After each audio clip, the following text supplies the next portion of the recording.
All right, so sorry, the video got cut off. So I know, and I went on some like long rant in the beginning of that video, and now here I am for the second part of. So I guess I don't even know what number this is, but so what ended up happening is I was kind of lightweight kicking heroin. Nico had just been born, and this guy from the Sinaloa cartel, allegedly, he's telling me that he can get me heroin in this unit that's below. So that, like I said, below, I believe it's like PC girls, and then there's a couple GP tanks. So it can take a few days. And he's like, can you send money? Can you do a send out? Which basically means, that my girl needs to put money on someone else's books. And he said he could get me a gram for, I think, $70, $80 or something. I don't know, something pretty cheap. That's kind of the irony with jail is in prison, there's a lot more drugs, but it's a lot more expensive.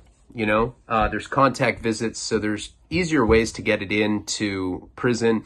In jail, nobody really has money, so that's probably why the prices are so low, is because the economy is just so pathetic to begin with in county jails, because, it's basically acting as a de facto homeless shelter, and there's a lot of guys that are in there on violations, and most people that are jailbirds don't have a lot of money. I mean, that's just what it is. But in prison, you're dealing with people that are there for a long time.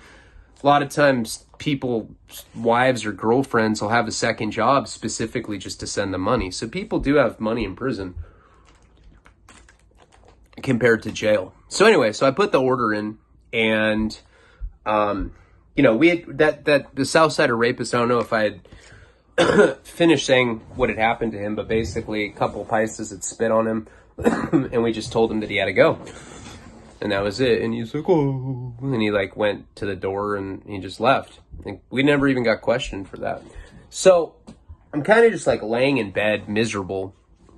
Around that time, New York was already there. Oh, hey, yo, dude, any day, bro. I'm going back to NYC, bro. The home of 9/11, bro.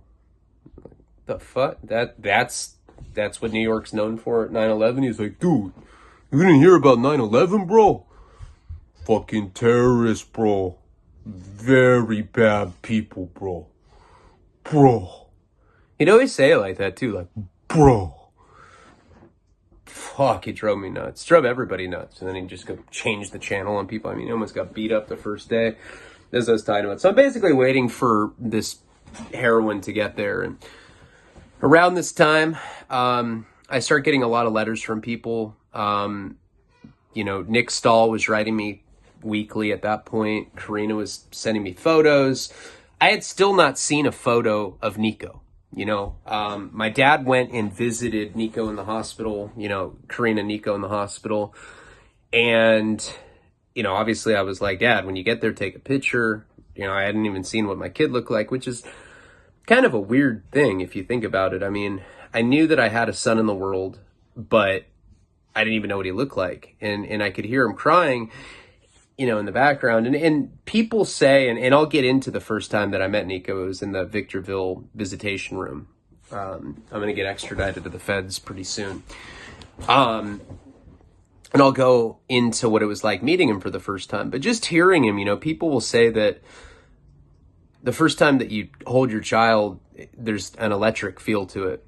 And it's just a level of love that you've never felt before. I felt little surges of that when I'd hear him crying on the phone, and it was a really kind of like sad, depressing feeling, because I just wanted to hold my kid, really shitty. I mean, think about women that do time, and like they give birth while they're incarcerated, and then they take their baby from them. I can't even imagine what that would be like. It's definitely not normal for that to happen. And, being a male on the other side of that, I know I'm not the first person that this has happened to. There's a lot of people that have missed the birth of their kids because they were incarcerated. And a lot of times people don't care, and I'd run into that a lot in jail. We'll get into it later, but, you know, I mean, I'd meet guys. I think I told you about him. One of the guys that, well, I don't want to spoil anything, but, where are my cigarettes? Sorry. Yeah, well, it's not good that my shit's portable now because I have ADD. But, you know, people would say stuff like, I remember, and I know I've mentioned it before, someone said that anytime that they found a hot girl, they'd impregnate her on purpose. Because, oh, homie, I get the pussy for life, homeboy, if I just get her pregnant. Straight up, fool. I got like 7 babies out there, homie. They call me Johnny Hogwash. Just planting my seed, fucking bitches like hogs, homeboy. And you're like, what a piece of shit, you know? If there's one thing that I truly hate, it's guys that walk out on their kids. Or women, you know? I had a friend, really good dude, and met a girl when he grew up in Santa Barbara. I think he went and lived in the South somewhere. Had a kid with some chick, and one day she just packed her bags and left. She decided she wasn't ready to commit to that, to not be a partier anymore. And I mean, that's ugly stuff, you know? It's like, I just can't see how you could do that. And this wasn't voluntary. I mean, that whole thing, the event, the psychosis, trying to get famous out of nothing. I'm like, I'm gonna go viral. I'm an icon. You're violating my human rights. I'm an ambassador for prison reform. I'd say shit like that, and people would be like, "What a fucking weirdo." And I'm gonna quit soon, I swear. So it's like Karina knew that I was using, and it was definitely a source of contention with us. But Karina's a pretty forgiving person, and she, she's cool too. She's open-minded, and in retrospect, I'm not saying it was okay that I was using drugs. I was really depressed, and I was trying to get high every chance that I could, and I did get high quite a bit. The cocaine made everything worse, and then heroin, you'd think would make, the coke come down thing kind of a softer landing, and it just made everything worse. As everyone knows, you can't really offset the effects of chemicals with another chemical, because now you're dealing with 2 different kinds of comes downs, and it can just be pretty unbearable. But I'm waiting. I'm dealing with all these people. I got Lampshade, the mattress fucker, the black dude that hits on Lampshade. I don't know why I always mention him when it's 2 peas in a pod. I cannot mention Lampshade without the black guy that hits on him. Has anyone ever told you that your lips look like the asshole of a swan? They look like the anal spokes of a summer swan. And I like it. I like it a whole lot. Maybe not verbatim. That's not what he said, but it was something goddamn comparable to that, which is bizarre, right? So I'm dealing with those guys. I got Mountain Man doing his weird shit, and I got Doug, who's cool. And so the way that it works there is, so you hear this phrase a lot when you're in jail. It's called catching the chain, right? Catching the chain means you get on the bus and they haul you off to prison. That's like the colloquial for prisoners. Oh yeah, dog. Hey, what's up, fool? Oh no, I'm just waiting to catch the chain, dog. Yeah. Hey, I got my profile up on writeaprisoner.com, dog. I'm gonna get some badass hindless, some badass hindless, dog. Off writeaprisoner.com, fool. Gacho, dog. Palabra, and you're just like, but they say, I'm going to catch the chain. And once you've been sentenced, so, I've been sentenced to 8 months in the feds, and I'd also been sentenced to 3 years in state custody, right? Sorry, I know it's moving, and once I'm done with the cigarette, I'll go back to my office, and we'll get back down to business. And they wouldn't tell you when you're leaving. It's a security thing. So you don't know. So they would call you on the PA. They'd be like, Robinson, Smith, Johnny Johnson, Boof and Bobby both ways. You're like, who the fuck's that? And like the old black guy's like, oh, that would be me. That was my old swan trainer name back when I was in Minneapolis. Boof and Bobby both ways? That's right here. So, you know, when Thursdays would come, that's when the chain came. Now, Doug, he had already been sentenced. Remember, he had been on federal probation. He was an epoxy floor guy, and he just didn't want to be on federal probation. He wasn't violating, but it was affecting his work. Like, he'd get a job, he's going to make like $8,000 for go lay some epoxy down at some, you know, some work site, some grocery store or something. Nope, you got to come in and test today. He's like, dude, I've been on fucking U.S. probation for 2 years. I've never given you a dirty. Why are you affecting my work? Oh, well, hey, man, if you don't like it, don't get arrested for conspiring to distribute like 7 grams of meth and get 15 years or whatever. It got 10 years, but it's for a QP. But still, it's ridiculous, right? So we knew that he was going. We knew that I was going. I'm kicking the heroin. I got this, supposedly the Sinaloa guy's like, yeah, bro, yeah. Some of my homeboys from the jungle, they're down in the lower unit, and they got that Fimier Negro. Oh, yes. So I was waiting on that and hoping that they would call us, because I really wanted to go to prison. I wanted to go to prison for the aforementioned reasons. I wanted the contact visits. I wanted the email. I wanted the MP3. I wanted to be able to hold my son, you know. I wanted to be able to kiss my girl. I wanted to be able to hug my mom and dad, you know, and listen to music at night, you know, get on a good workout routine. Even though my ribs were still fucked up, you know, even so, they had like ellipticals, you know, in the indoor gym at Victorville. I didn't know I was going to Victorville. I actually assumed I was going back to Lompoc, because usually you go back to the prison that you paroled from. But I knew that I was going, and Doug knew that he was going. So every Thursday when they'd be calling the names, they'd do it at like, I don't know, 10, 11, sometimes midnight. And you'd hear them call it on the PA, you know, and like, so say if I was going, they'd be like, Leon. It's Leone, but just for the hey! Shh. Thirsty ass dog. So thirsty. Leon, roll it up. You're leaving. That's what they would say. So we'd all listen, and my name just stopped. It was never on the list.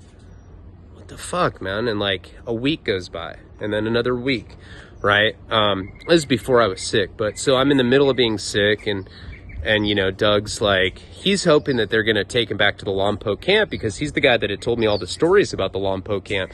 He had a job, basically, he'd make like 7-Eleven runs for the COs, you know, go pick up cigarettes for them.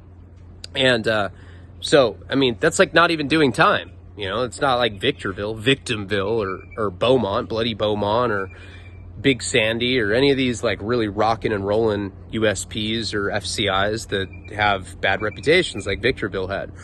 Lompoc, I went to the Lompoc USP, so I was at the top yard there. Meech was there, you know. It's actually an FCI now, but they still call it a USP. Lompoc, and I mean, it's a pen, you know, it's divided by, it's the same way. There's an east and west side. They divide the chow that way. So they'll like call one half of the prison and then the other half of the prison. And I was assuming that that's where I was going back. And Doug was assuming that he was going to the camp there. They have a camp, and then they have a low, that piece of shit Chomo, Jared Fogle, or is that, no, is that, it's not, is Jared Fogle the Subway Chomo? The Subway Chomo? Sounds like some fucked up like comic book villain. Oh no, it's the Subway Chomo. Jared. Mild-mannered fat guy that fucking is a Chomo. Piece of shit. He got like a year. So, oh my god, my whole life's gonna be ruined. Shut up. Fucking scumbag. Kitty porn. Ugh.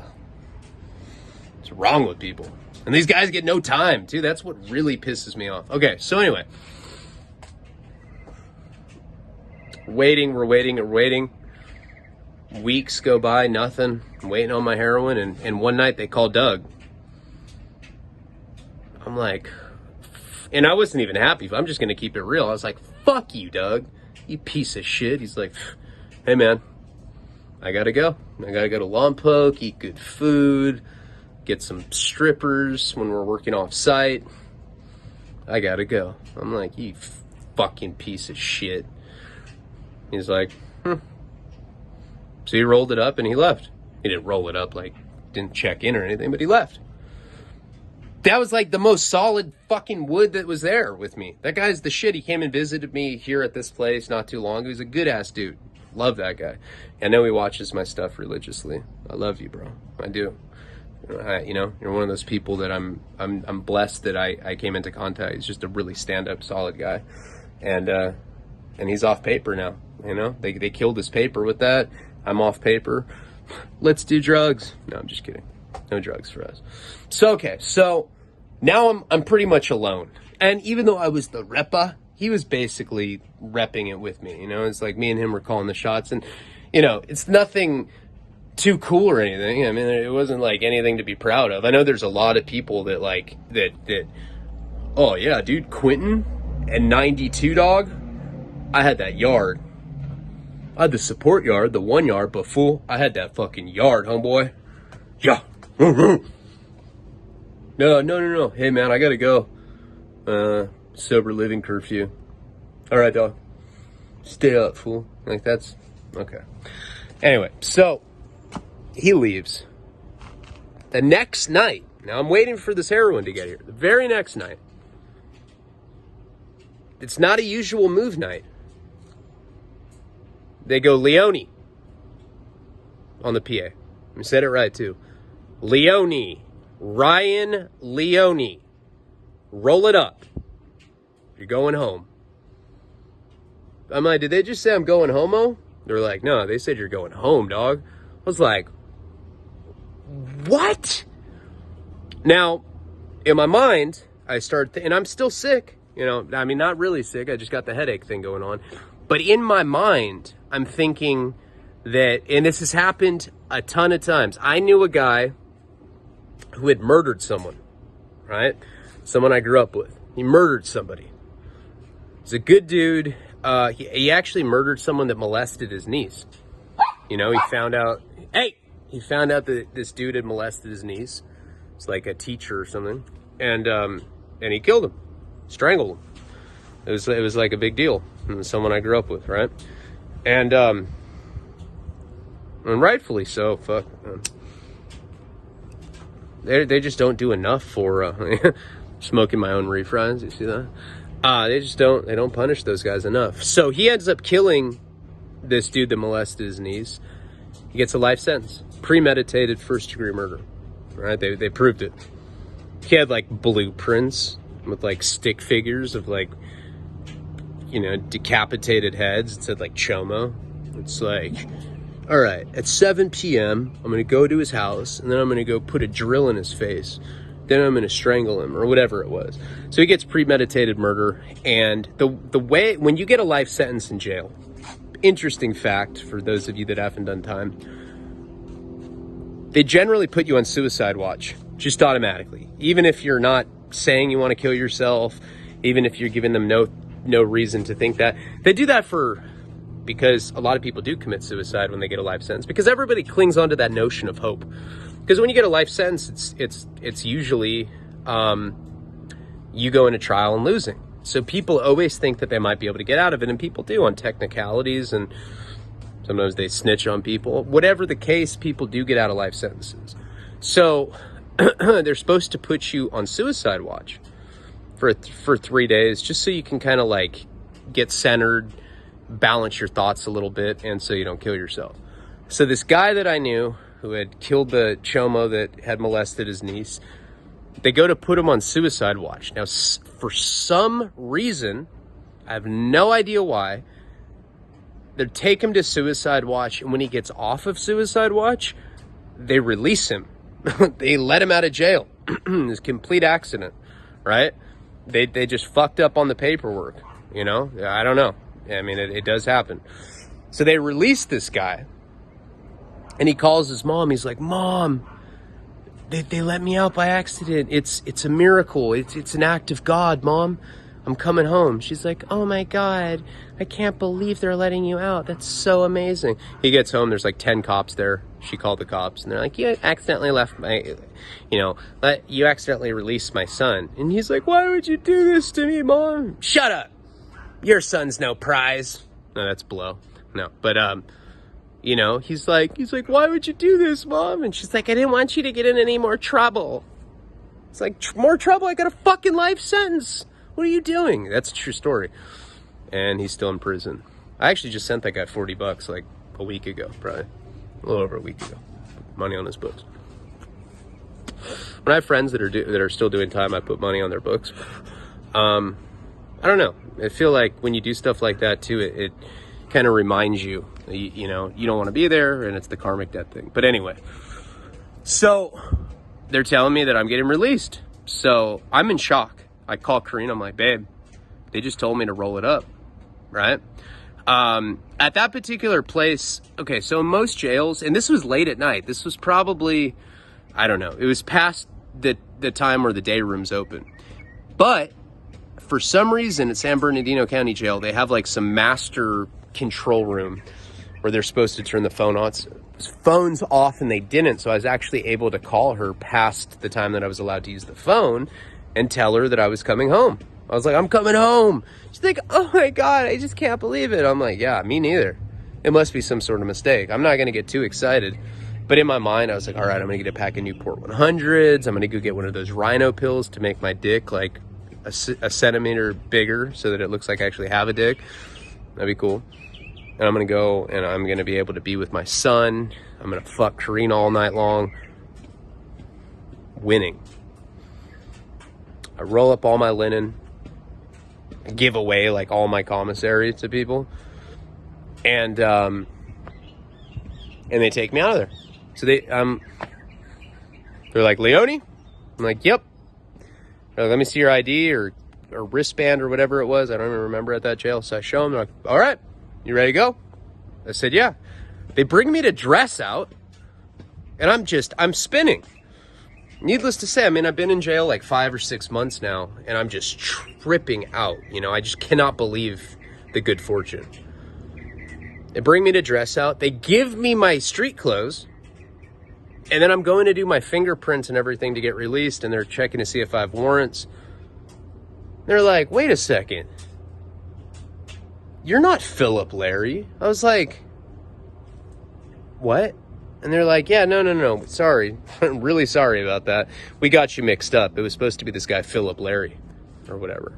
Some like double first name kind of name. I was like, dude, are you serious right now? You told me I was getting out of jail and you fucked up? They're like, yeah, sometimes we do that. Sorry. I think the guy that does classification, he drinks. It's whatever. Sorry about that, bud. Hey, you know what? I got something for you. I'm like, all right, this guy's gonna give me like a cigarette or something. Doesn't really make up for it, but all right, what's up? He pulls out a, what are those things called? What are they called? They're like little like breath mints. Not Mentos. I don't know. It's like, you know, it comes in a little puck. I just can't think of it right now. And he gives me this little mint.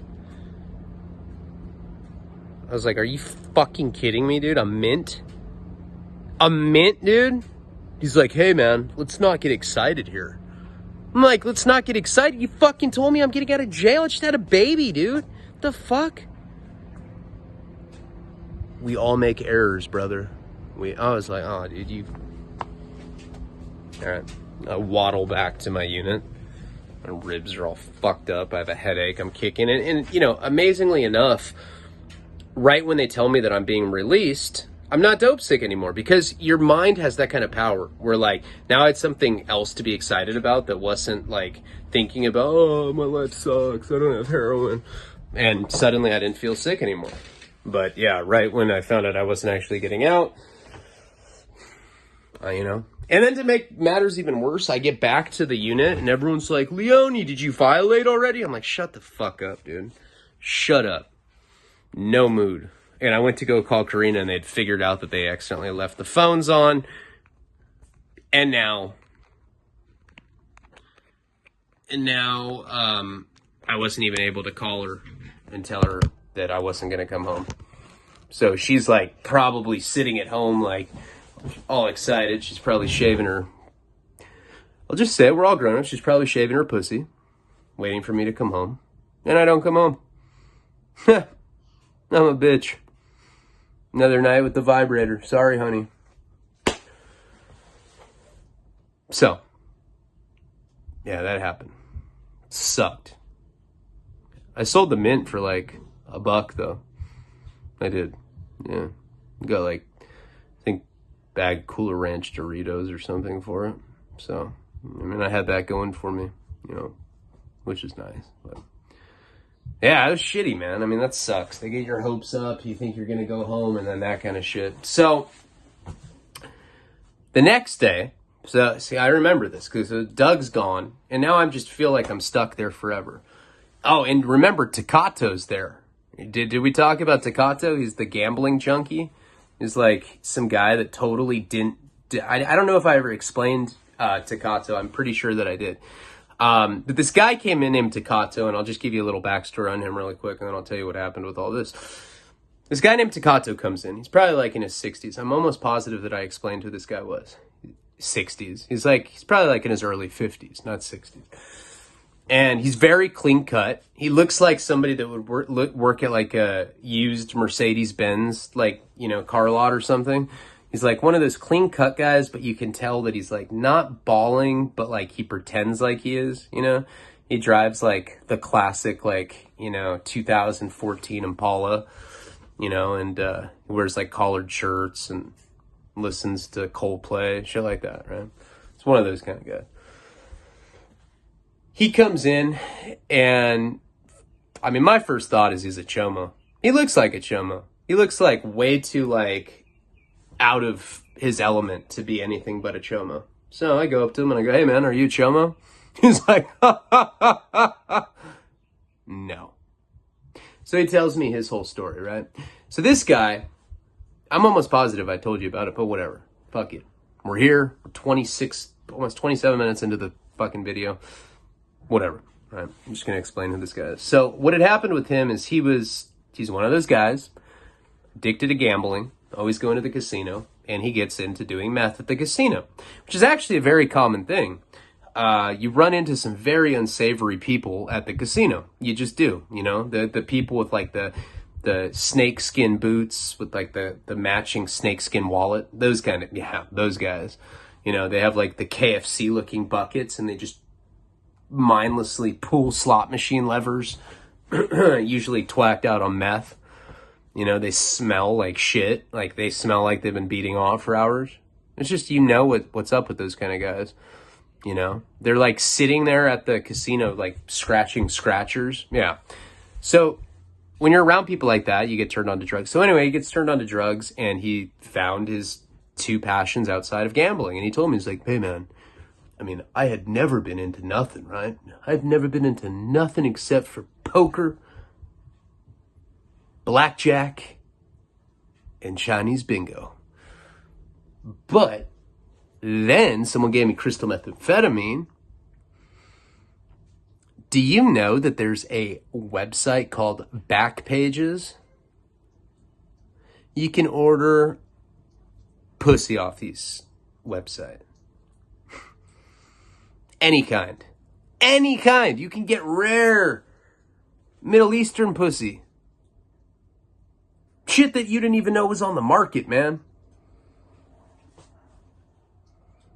But I got into meth and hookers. I was like, that checks out. All right. Then what happened? He's like, well, then, this is where it gets bullshit, right, man? So this is what happened. This is what happened. You ready? I middleman meth once. 3 grams under an 8-ball. And I got involved. I got, you know, kind of swept into this conspiracy case. She shows me his paperwork. Everything he's saying is accurate. He said they come and they offer him 5 years. Now, this guy's never been in trouble before. He's like, "Oh, how dare you?" You know, he has that air of superiority about him. You know, he probably the kind of guy that came from money, blew all of his trust fund on baccarat at the fucking local Indian casino or something. He's that kind of guy, right? So they offer him 5 years. And he balks at that shit. He's like, "There's no way. It's not even an 8-ball of speed. I'm not taking 5 fucking years for that. I'm cool." So he goes to trial. And they gave him, I want to say 15 or 20 years. Not funny. Horrible. So he's just like you know, he's like, I'm usually not this fat, man. You know, I jog, all that. I'm like, all right. He's just depressed and he's overweight and he's, hey man, you guys play poker? And they had a poker table. I tried playing like a couple times. Now the problem with jail poker is that they have these very weird games. They have like elevator, they have low ball, high ball. Low ball and high ball are the actual hardest poker games you can play. I learned that in an Eddie Bunker novel. The odds of that game are the absolute hardest to learn, you know. Texas Hold'em, which is my game of choice, is really easy to learn. And it costs you money. You know, when I learned in prison the first time, people said it's going to cost you a few $100 to actually learn the game, which is absolutely true. Once you learn it, you kind of intuitively know the odds. You know, I'm not one of those people where I'm like, oh man, I got pair of jacks pre-flop. I got like a 75 to 1 chance of taking it. You know what? I'm gonna bet pre-flop. Fuck it. I raise 40 cents. Everyone's like, ooh, call, you know, and you're with a lot. This is the problem in prison too, is there's a lot of people that don't really know how to play poker, so they'll call anything. You know, they have like 9-2 offsuit, and they're like, I'm all in. This is pre-flop. And you're like, fuck. Call, and then they hit like a boat, and you're just like, what the fuck, dude? And it really gets you upset. So anyway, so they played, and the game that they were playing was Omaha. I don't know if you guys know what that is, but you get 4 or 5 cards depending on how you're playing it, and you have to use 2 cards out of your hand, and then there's a traditional board, right? So they draw out what the flop, the community, and the river. 3, 4, 5. So there's 5 cards. And then you get 5 cards in your hand, and you have to use 2, unlike in Texas Hold'em where you can use 1. So the odds are very, very, very weird. And like with Omaha, if you don't have a high flush or a boat, you're fucked. Trips mean nothing. Low straights mean nothing. High flush or boat, that's it. You know, so you see people just get railroaded in that game. I mean, I did. You know, I got like, you know, my 5 cards. I had 2 aces. I'm like, oh man. I'm good, you know, a couple of, you know, pocket aces pre-flop, which that hand always gets me in trouble anyway. And then, you know, so this guy has a flush, this guy has a boat. It's like your little trip aces by the time the flop hits means nothing. So it took me, you know, that's the game that they were playing. So I tried to sit down, and it was kind of painful to sit down at the table with my ribs in that condition anyway. But when this guy got there, you know, he's like, hey, I don't know, man. It's all Mexicans. Like, do you think you can sit down and play with me? I'll stake you. I'm like, yeah, all right. So we went and we played tournament style Omaha, and I won like $50. It's cool. And then I got the bug, and then I just started playing poker every single day at this place. Now this guy was ridiculous. You know, I think I explained it. Like, he'd be on the phone to his mom. He's like, mother, they are going to slaughter me unless you send me $150. You know, I don't remember what his name was, but it was probably like Scott. Scott? Is this going towards poker? Of course not, mother. Of course not. I'm way past that shit. I don't play poker anymore. And then he'd get off the phone. He'd be like, yo, I got $150 for a buy-in. What's up? These are like $3 buy-ins, but like he'll go spend it all. And he was just ridiculous. So we came up with the name Tecato for him. That was my nickname that I dubbed him. Tecato means junkie in Spanish. And this guy was the quintessential gambling junkie. And so I started hanging out with him quite a bit. He slept in the bed right next to me. So we'd thumb wrestle at night, tell each other deep, dark sexual secrets. All that. No, I mean, he was an interesting character. So the day after they said that I was going to be released, I remember it went. Doug got out. They said I was going to get released. Day after that, the Sinaloa dude comes up to me. And remember, he's got this weird, like, spiked hair. It's like a flat top. He looks like a guy, whatever his name is, from Street Fighter. And he's like, he comes up to me, he's like, hey, I got it. I was like, cool, let me get that. So he hands it to me. He's like, there you go, man. Here's the information that you need to send the money to. I'm like, all right, cool. I open it, gram of crystal meth. Fuck my life. I hate crystal meth. I hate crystal meth when I'm in the free world, even if I'm in a motel with a hot chick and it's just me, her, and a bunch of fucking speed. I still don't like it. I don't. Turn into a weirdo, you know? Turn into a straight up paranoid, perverted fucking creep, you know? Oh, and don't forget Speedy's there too.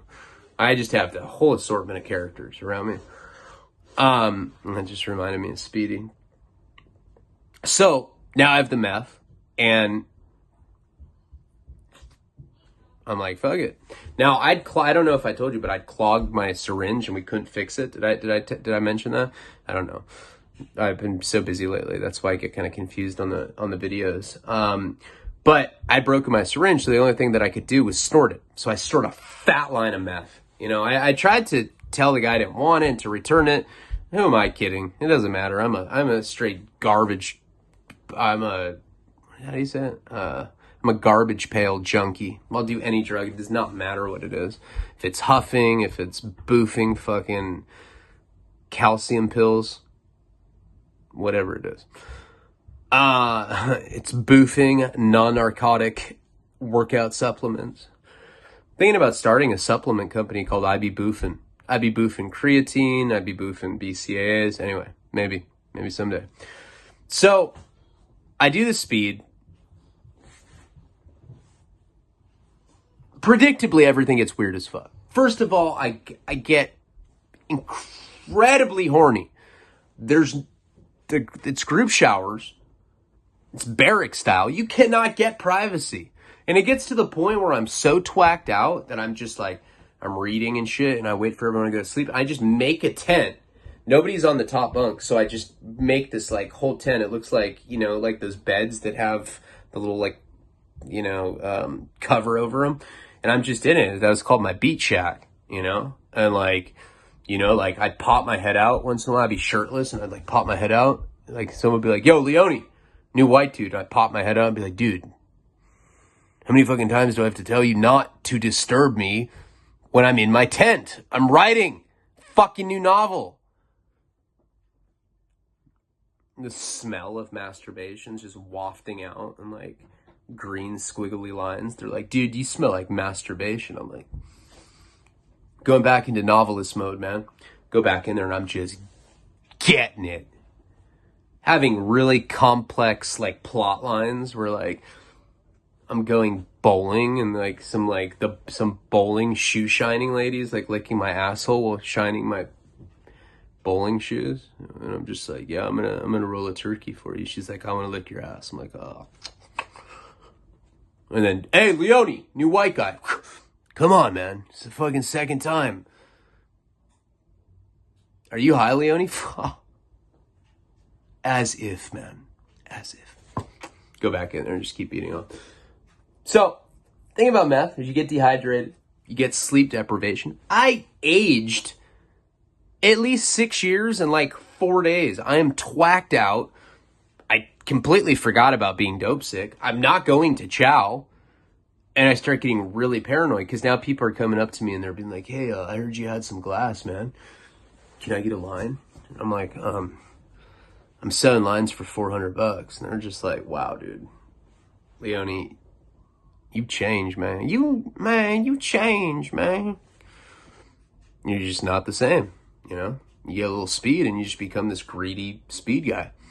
That's not you. So this goes on for like 3 or 4 days, right?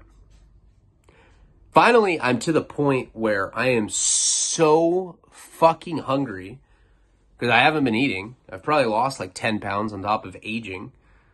And I go down to the chow hall to catch dinner. Now, there's a guy next to me that also has meth, right? He's a paisa. He's twacked out. Now, anytime you do meth in jail, people start getting weird. We've talked about it a million times. People rip down the mirrors because they think there's cameras behind them. Weird stuff happens on crystal meth. It should not be. I mean, I support doing whatever you want, but meth in jail should be outlawed because it's weird. People will roll it up for no reason. They'll just go up to the cop and be like, I gotta go. Why? I don't know. 4 black dudes made eye contact with me in the last 14 minutes. Get me out of here now. Abracadabra. Like, what? Abracadabra. And they'd like take them away. So I go down to chow. This paisa is whacked the fuck out next to me. And I'm just like, God, like I have to stand in line with this guy. And I'm just looking at him. He's flailing so bad. I'm like, this guy, just by virtue of this guy being this methed out, is going to get me busted. For sure. He's just, he's doing the, what is it? The wet noodle. He's on one, right? So we go get our trays, and then I realize I have to sit next to this guy. I'm like, fuck. So I'm just like trying to eat, which is very, very, very, very hard when you're on meth.